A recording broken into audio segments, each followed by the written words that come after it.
അതെ, പുതിയൊരു അപ്ഡേറ്റ് വന്നിട്ടുണ്ടല്ലോ. വനിതകൾ ഗ്രഹനാഥകളായിരിക്കുന്ന വീട്ടിലെ കുട്ടികൾക്ക് ഒരു വിദ്യാഭ്യാസ സഹായത്തെ കുറിച്ച്. അതെ, വനിതാ ശിശു വികസന വകുപ്പിന്റെയാണ് ഈ പദ്ധതി. ഓക്കെ, അപ്പൊ ഈ പദ്ധതിയിൽ ആർക്കൊക്കെ അപ്ലൈ ചെയ്യാൻ പറ്റും? BPL വിഭാഗത്തിൽപ്പെട്ട വിവാഹമോചിതരായവര്, അല്ലെങ്കിൽ ഭർത്താവ് ഉപേക്ഷിച്ച് പോയവർ, ഭർത്താവിനെ കാണാതായി 1 വർഷം കഴിഞ്ഞ വനിതകൾ, ഭർത്താവിന്റെ നട്ടെല്ലിന് ക്ഷതമേറ്റതോ പക്ഷാഘാതം കാരണമോ ജോലി ചെയ്യാൻ പറ്റാത്ത വിധം കിടപ്പിലായ കുടുംബങ്ങളിലെ വനിതകൾ, പിന്നെ നിയമപരമായ വിവാഹത്തിലൂടെ അല്ലാതെ അമ്മമാരായ വനിതകൾ എന്നിവർക്കൊക്കെയാണ് അപേക്ഷ അയക്കാൻ പറ്റുന്നത്. അപ്പോ വിധവകളായിട്ടുള്ളവർക്ക് ഈ പദ്ധതിയിൽ അപ്ലൈ ചെയ്യാൻ പറ്റത്തില്ല അല്ലേ? ഇല്ല.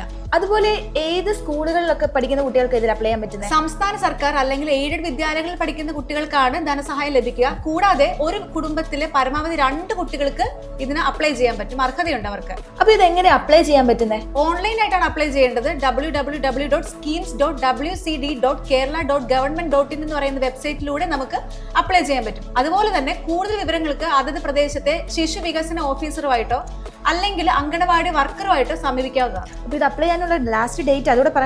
അത് ഡിസംബർ 15 ലാസ്റ്റ് ഡേറ്റ്. അപ്പോൾ അപ്ലൈ ചെയ്യാനുള്ള വെബ്സൈറ്റ് താഴെ കൊടുത്തേക്കാം. അർഹതപ്പെട്ടവര് അപ്ലൈ ചെയ്യുക.